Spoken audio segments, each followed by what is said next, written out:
All right. So, what should you include in your online course? The truth, the real truth about what you should include in your online course is anything you want. Anything you want, you can include that into your online course. But I know when people tell you that, you're probably like, you're rolling your eyes and like, "Ugh, I mean, I know that, right? But you want a little bit more specifics. You want to know exactly what you should include. So I know I ain't gonna do you like that. I'm not just gonna say you can include anything you want. I'm gonna share with you what you actually can include. Okay. So here's what you can include in your online course. You can include videos. You can include videos between 15 to 30 minutes in length. Now, the reason why I put the time stamp on that on the time is because sometimes tend to, and I do this. I'm gonna be honest. I've done this too because sometimes I'm being lazy and haven't edit down my video. But a lot of time people cannot consume content that's longer than about 15 minutes. 30 minutes, if the course is just you teaching one thing, or maybe it's a how-to step by step, that can be about 30 minutes in length. But typically, if you were like sharing slides like I'm doing, and you're like, or you're a talking head, 15 minutes is probably the max or shorter. Shorter is great. Short, quick content that they can consume and learn something, or helps them move to the next level is great as well. But video content is going to be awesome. You can also include audio files. I think a lot of times we sleep on this. I love a course that includes the audio files. If a course is all audio and they don't need to show me how to demo stuff, and they're sort of walking me through worksheets, or they're walking me through a workbook, or maybe just notes that I need to take, then I love to listen to it audio because one, I can listen to it while I'm working out. I can listen to it while I'm doing things around the house. I can listen to it in the background. I can listen to it while I'm driving, right? So it gives me a lot more versatility on how to consume the content. Okay. So if you have a video course and you don't have audio, I strongly suggest that you convert those videos into MP3s if you're not demoing something. Okay. Another thing that you can include are worksheets. This can be fill in the blank worksheets, this can be journal pages, and this can be templates. Now, let me explain to you what fill in the blank worksheets are, okay? Because I say this and just assume that people know what I'm talking about.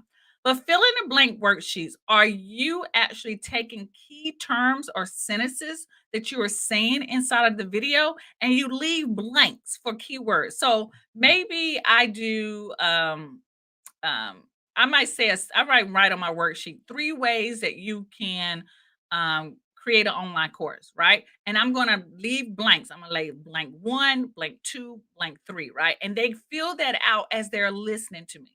So filling the blank worksheets are interactive.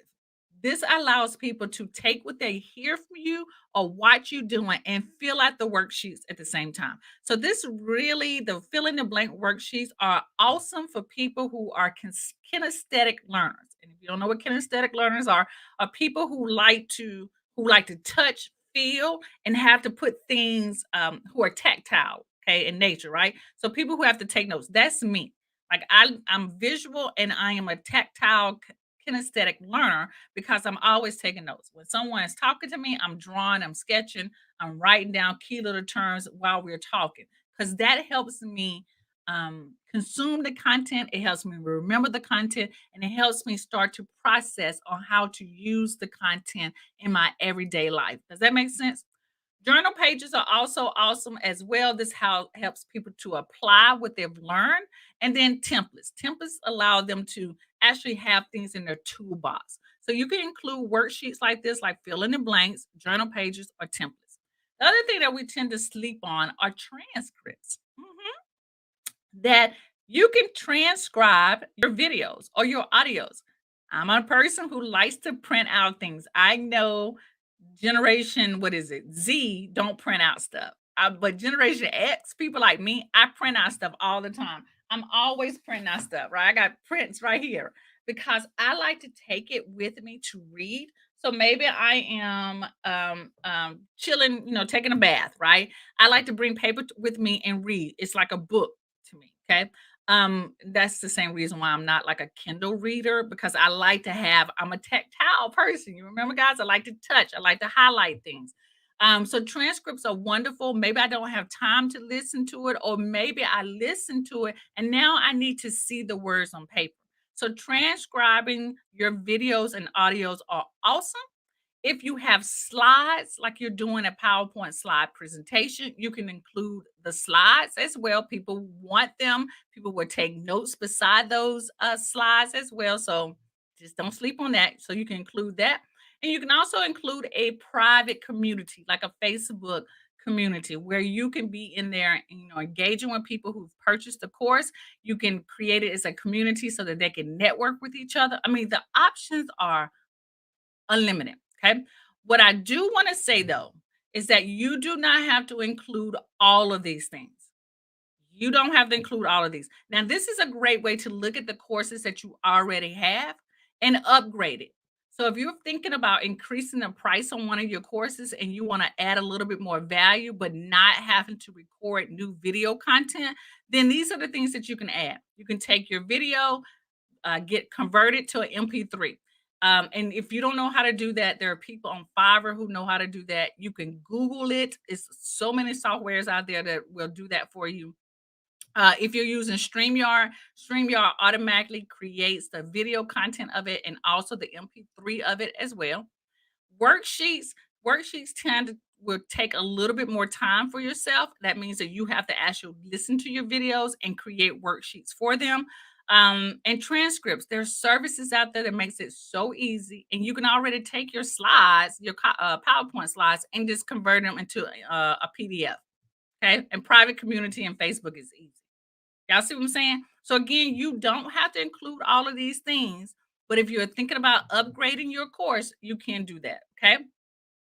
Arnetta says, I'm the same way. I have to print and fill. Love highlighting. Yes. So if you like those things, think about including those things for your people as well. Okay. Rosa says she's love audio. I listen to it while driving or waiting for my son to finish basketball practice. All right. Y'all see this now. I'm not making this stuff up. Okay. So those are Rosa says a guided training. Yes. Your slides, your copies of your PowerPoint slides can be the guided training as well. Okay. Good point. Thank you, Rosa. So those are the things, those are 5 things that you can include in your course. Again, before I move on to the next thing, you do not have to include all of these things. But this gives you a framework of what you can include. Okay. All right. So does that make sense? Y'all feel like y'all can handle that? It's easy, right? It just makes it clear of what is included. Okay. Because I think a lot of times this is vague. People, you know, they don't really they don't really break it down like this, like things that you can include. You sort of assume because you've taken a course or so, but again, you don't have to do all of it, but you can include it.